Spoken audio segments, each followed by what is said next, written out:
কবির সৌন্দর্যময় রচনা হচ্ছে কাব্য। এই কাব্যের আত্মা কোথায়, কাব্যের মূল বিষয়বস্তুটি কোথায়, কেন আমাদের সাহিত্য বা কাব্য পড়তে ভালো লাগে, এই বিষয়ে প্রাচ্য সাহিত্য তাত্ত্বিকগণ বহুকাল থেকে আলোচনা করে আসছেন। আমরা এর আগের পর্বে বিষয়টি নিয়ে সংক্ষেপে কিছু কথা জেনেছিলাম অলংকার শাস্ত্রের কথা, দেহাত্মবাদীদের কথা, যারা নিজেদের মতো করে কাব্যের আত্মাকে বা কাব্যের সার বস্তুটিকে খুঁজতে বেরিয়েছিলেন। তো সেই যে সূত্র সেটি ধরেই সাহিত্যের পথের আজকের পর্বে থাকবে এই প্রাচ্য সাহিত্য তত্ত্ব সম্পর্কে দ্বিতীয় পর্ব। সে পর্বে আমরা জেনে নেব অলংকারবাদের ঠিক পরবর্তীকালে যে মতবাদটি ভীষণভাবে প্রভাবিত করেছিল এই কাব্যের আত্মা কোথায় এই বিষয়টিকে, সেই মতবাদকে বলা হচ্ছে রীতিবাদ। সাহিত্যের পথের আজকের পর্বে অর্থাৎ দ্বিতীয় পর্বে এই পর্যায়ের থাকবে রীতিবাদ সম্পর্কে একটি বিস্তারিত আলোচনা। আগের পর্বে আমরা জেনেছিলাম যে অলংকার সম্পর্কে বা অলংকারকে ঠিকঠাক মতো একটি জায়গায় পৌঁছে দিয়েছিলেন যিনি, তার নাম হচ্ছে বামন, আচার্য বামন। তিনি কাব্যালংকার সূত্র বৃত্তিতে 800টি অলংকারকে একত্রিত করে একটি সূত্র রচনা করেন এবং তার ব্যাখ্যাও করেন। তার সঙ্গে সঙ্গে তিনি আরো একটি প্রচলিত মতের প্রতিষ্ঠা করেন যে কাব্যের আত্মা হচ্ছে অলংকার। না, এই কথা তিনি বলেননি। তিনি বলেছিলেন যে অলংকার হলো কাব্যের একটি আত্মগত জিনিস, সেটি কেবলমাত্র বহিরাঙ্গিক কোনো বিষয় নয়। এই অলংকার সম্পর্কে আলোচনা করতে গিয়ে অনেকে আরো অন্য কথাও বলেছিলেন এবং তারও আগে দেহাত্মবাদীরা বলেছিলেন যে শব্দ এবং অর্থ এই দুটোই হচ্ছে কাব্যের আসল প্রাণ। তারপরেই বামনাচার্য বলেছিলেন অলংকারের কথা এবং তার সঙ্গে সঙ্গে তিনি এটিও বলেছিলেন কাব্য শোভাকরণ ধর্মন অলংকারণ প্রচ্যতে, অর্থাৎ কাব্যের শোভা বৃদ্ধিকারী বিষয় হচ্ছে অলংকার এবং এটি একটি আত্মগত, কাব্যের আত্মগত বিষয়, কিন্তু কোনোভাবেই তিনি একে কাব্যের আত্মা বলেননি। এই বামনাচার্যই ঠিক ওই কাব্যালংকার সূত্রবৃত্তিতে আরো একটি বিখ্যাত কথা বলেছেন। তিনি বলেছেন রীতির আত্মা কাব্যস্য, কারণ কাব্যের আত্মা অলংকার নয়, কাব্যের আত্মা হচ্ছে রীতি। এখান থেকেই কিন্তু রীতিবাদের মূলত আলোচনার সূত্রপাত। কিন্তু মনে রাখতে হবে যে রীতিবাদের প্রবক্তা কখনোই বামন নয়, কারণ এই মতবাদের প্রথম প্রবক্তা ছিলেন, সেই কথা মানে সঠিকভাবে বলতে গেলে ভামহ তার প্রথম কাব্যালংকার গ্রন্থে রীতির কথা উল্লেখ করেছিলেন, কিন্তু তারও আগে ভরতের নাট্যশাস্ত্রে যে 10টি গুণের কথা রয়েছে তাতে কিন্তু সেখানেই কিন্তু রীতি প্রস্থানের বীজ এই বিষয়টি ছিল। কিন্তু এটার যথার্থ আলোচনার সূত্রপাত নিঃসন্দেহভাবে আবার এই বামনাচার্যই করেছিলেন। বামনাচার্য রীতি সম্পর্কে আলোচনা করতে গিয়ে বলছেন যে এই যে কাব্যের আত্মা মানে কাব্যের আত্মা যে রীতি সেটি কিভাবে গড়ে ওঠে, তার স্বরূপ কি।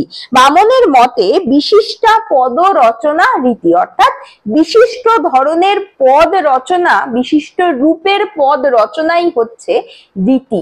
খুব সহজভাবে যদি বলি তাহলে বিভূতিভূষণ এক ধরনের রচনা লেখেন, এক ধরনের মানে তার লেখার সঙ্গে আমরা রবীন্দ্রনাথের লেখাকে আলাদা করতে পারি অতি সহজেই, কিংবা বঙ্কিমচন্দ্রের লেখার সঙ্গে আমরা বর্তমান কালের যে কোনো একজন সাহিত্যিকের লেখাকে আলাদা করতে পারি খুব সহজেই। এই যে স্পেসিফিক তাদের যে নেচার লেখা সম্পর্কে, তাদের যে স্টাইল, যেটাকে অ্যাকচুয়ালি ইংরেজিতে বলে, যদিও স্টাইল আর রীতির মধ্যে পার্থক্য আছে, যাই হোক, এই যে আলাদা আলাদা যে বিষয়গুলি, আলাদা আলাদা যে ঘরানাগুলি তারা তৈরি করছেন, রাবীন্দ্রিক রীতি বা বঙ্কিমচন্দ্রীয় রীতি বা অন্যান্য কোনো কবি, বিখ্যাত কবিদের কোন রকমের কোন যে রীতি, এই বিষয়টাকে নিয়েই প্রথম বামন বলছেন কি না বিশিষ্ট পদ রচনা হচ্ছে রীতি, এবং এই জিনিসটা থেকেই কাব্যের সৌন্দর্য সৃষ্টি হয়। এবং তিনি আরো বলছেন যে রীতির যথার্থ স্বরূপ কাব্যের সৌন্দর্য বিধায়ক সত্তার মধ্যে প্রতিফলিত হয়, কারণ কাব্যের আত্মা রীতি ও রীতির আত্মা হচ্ছে গুণ।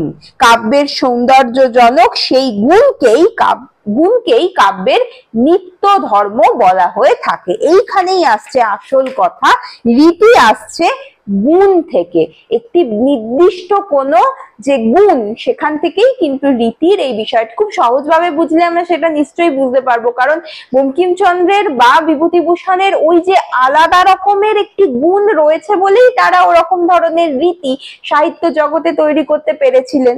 তাছাড়া বামনের আগে আচার্য দণ্ডী এই গুণের প্রয়োজনীয়তাকে কিন্তু মেনে নিয়েছিলেন। গুণ বলতে তিনি বুঝিয়েছিলেন বিশিষ্ট রচনা ভঙ্গি বা বাক পদ্ধতিকে, যা একরকম কিন্তু রীতিরই নামান্তর।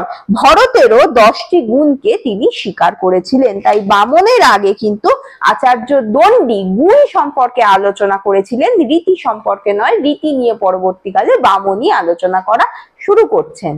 যে কোনো শ্রেষ্ঠ কাব্যের পদ রচনার মধ্যে এই গুণেরই সমাবেশ ঘটে, যা রীতিরই নামান্তর। কেবলমাত্র অলংকার দিয়ে কাব্যের শোভা বর্ধন করলেই সেটি কিন্তু একটি শ্রেষ্ঠ কাব্য বা ভীষণ সুন্দর কাব্য হয়ে ওঠে না।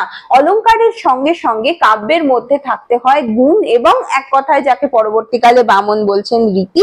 ওই নির্দিষ্ট রীতিতে যদি কাব্য সাধিত না হয় তাহলে সে কখনোই সুন্দর হয়ে ওঠে না, যথার্থভাবে সজ্জিত এবং বিন্যস্ত কখনোই হয়ে ওঠে না।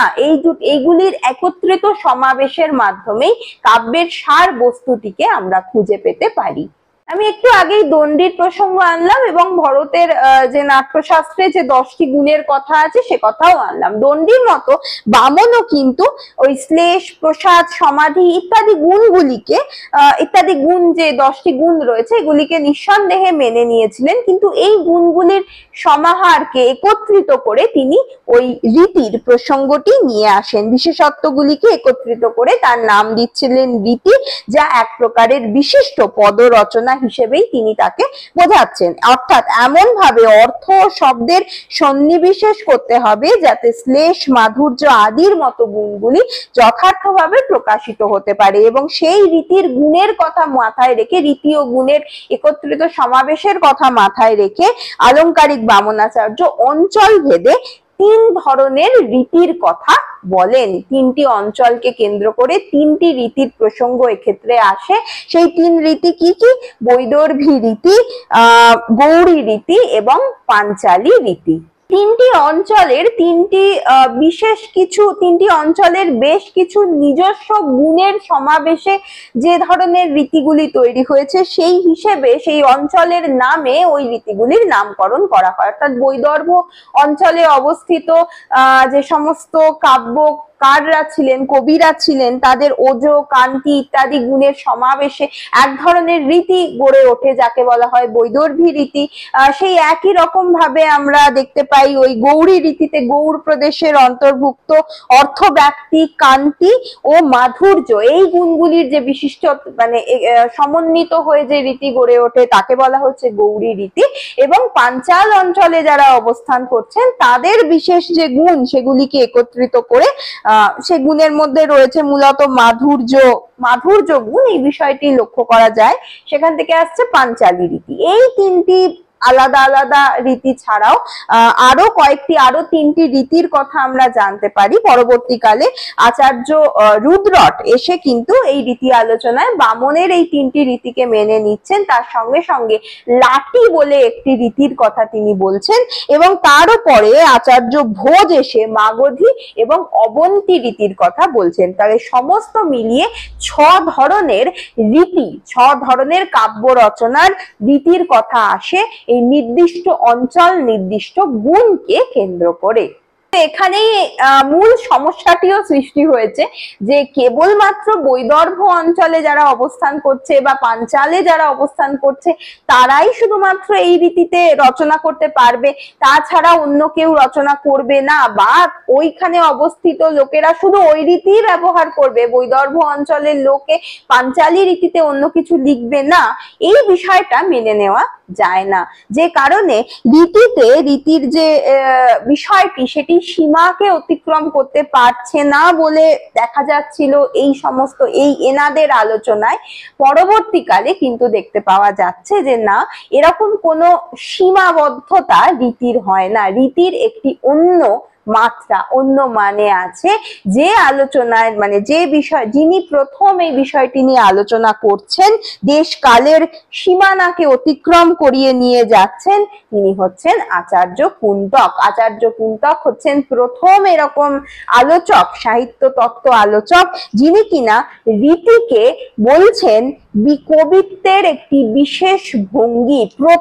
প্রথম আমাদের বিদেশে পাশ্চাত্যের পরবর্তীকালে যে স্টাইলিস্টিক্স এর কথা আসছে বা স্টাইলের কথা আসছে, এই যে কবিকে বিশেষ প্রাধান্য দেওয়ার বিষয়টা আসছে, এই নিয়ে আলোচনা কিন্তু প্রথম করেছিলেন কুন্তক। এর আগে অবধি কিন্তু কবিকে, কেবলমাত্র কাব্যকে ছেড়ে দিয়ে কবিকে প্রাধান্য দেওয়ার বিষয় কেউ করেননি। কবির আলোচনার সূত্র ধরেই বিশিষ্টতা, বিভিন্ন কাব্যের বিশিষ্টতা, এই জিনিসটি কিন্তু আমাদের চোখে পড়ছে। তার সঙ্গে সঙ্গে কবির যে কাব্য প্রতিভা, এই জিনিসটির আলোচনা প্রথম শুরু করছেন কুন্তক তার রীতিবাদের আলোচনার মাধ্যমে। এই যে আমি আজকে বঙ্কিমী রীতি, রবীন্দ্রনাথের রীতি, শেক্সপিয়ারের রীতি, এই যে কথাগুলি বলছি, এটি কিন্তু বামনের আলোচনায় আসেনি। সেখানে একটি অঞ্চলকে কেন্দ্র করে বলা হয়েছিল, কবিকে নয়। কবিকে সম্পর্কিত করে যখন আলোচনা করছেন, যিনি করছেন তিনি কুন্তক, এবং তিনি রীতির পরিবর্তে মার্গ শব্দটি ব্যবহার করে তিনটি মার্গের কথা বলছেন। এই তিনটি রীতি বা তিনটি মার্গ হচ্ছে সুকুমার মার্গ, বিচিত্র মার্গ এবং মিশ্র মার্গ। সুকুমার মার্গ কি? যেখানে কবির গভীর ভাব এবং সহজ অনুপ্রেরণার দ্বারা কোনো কাব্য রচিত হয়, তাকে বলে সুকুমার মার্গ। বিচিত্র মার্গ কি? যেখানে কবির অনুপ্রেরণাজাত বিষয়কে নানা কলা কৌশলের দ্বারা প্রকাশ করা হয়, তা হলো বিচিত্র মার্গ। আর মিশ্র মার্গ এর মধ্যে শ্রেষ্ঠ, যেখানে কবির ভাব এবং অনুপ্রেরণার সঙ্গে বিশিষ্ট কলা কৌশল একত্রিত হয়ে যে জাতীয় কাব্য রচিত হয়, সেটি হচ্ছে মিশ্র মার্গ বা মধ্যম মার্গ। পরে ত্রয়োদশ চতুর্দশ শতকে বিশ্বনাথ কবিরাজের আলোচনাতেও কিন্তু রীতির কথা আসছে, কিন্তু সামগ্রিকভাবে পর্যালোচনা করলে দেখা যায় যে বামন রীতির আত্মা কাব্যস্য বলেছিলেন বটে, রীতিকে কাব্যের আত্মা বলেছিলেন, কিন্তু তার পরবর্তীকালের আলোচনায় অর্থাৎ কুন্তক, বিশ্বনাথ কবিরাজ, এরা রীতিকে একটি নির্দিষ্ট সৌন্দর্য মানে কাব্যের সৌন্দর্য বৃদ্ধিকারক শক্তি বলে মনে করলেও কেউ কিন্তু একে আত্মা বলেননি। কারণ যারা বস্তুবাদী পরবর্তীকালে তারা বলেছেন যে কাব্যের আত্মা ওরকম ভাবে রীতির মধ্যে থাকে না, কাব্যের আত্মা থাকে কোথায় আমরা পরে জানি, যে ধ্বনি এবং রসের মধ্যে, আরো গভীর বিষয়ের মধ্যে তার অবস্থান। কেবলমাত্র রীতির দ্বারা কাব্য লিখলেই যে সেই কাব্য সুন্দর হয়ে উঠবে তা কখনো নাও হতে পারে। কারণ রবীন্দ্রনাথের রীতিকে কপি করে তার পরবর্তীকালে আমরা অনেকেই জানি রবীন্দ্র অনুসারী কবি বলে অনেক কবি রয়েছেন, যারা রবীন্দ্রনাথের রীতিকে মানে নিজের মধ্যে নিয়ে সেরকম ধরনের কবিতা লিখেছিলেন বটে, কিন্তু সেগুলি একটিও রবীন্দ্রনাথের সমতুল্য হতে পারেনি। তাই রীতি কখনোই কাব্যের আত্মা নয়। কিন্তু রীতি, এই যে বিশিষ্টভাবে কোনো কবির যে উপস্থিতি কাব্যে, এই বিষয়টাকে ভীষণ সুন্দরভাবে আমাদের সামনে প্রথমবার তুলে ধরেছিল, যে কারণে রীতি প্রস্থান এই অলংকার শাস্ত্রের ক্ষেত্রে ভীষণভাবে একটি গুরুত্বপূর্ণ বিষয় বলে আমরা মেনে নিই। আজকে এই পর্যন্তই। আশা করি এই পর্বটিও ভালো লেগেছে। এর পরের পর্বে আমরা আরো এই বিষয়গুলি নিয়ে আলোচনা করব, সেই জন্য সঙ্গে থাকবেন। তাই একটু সাবস্ক্রাইব করে দেবেন চ্যানেলটিকে। ভালো লাগলে কমেন্ট করে জানাবেন। আরো যে বিষয় নিয়ে আলোচনা করতে আমি পারবো, এই বিষয়গুলিও আপনি কমেন্টের মাধ্যমে আমাকে জানাবেন। আজ এই পর্যন্তই, ধন্যবাদ।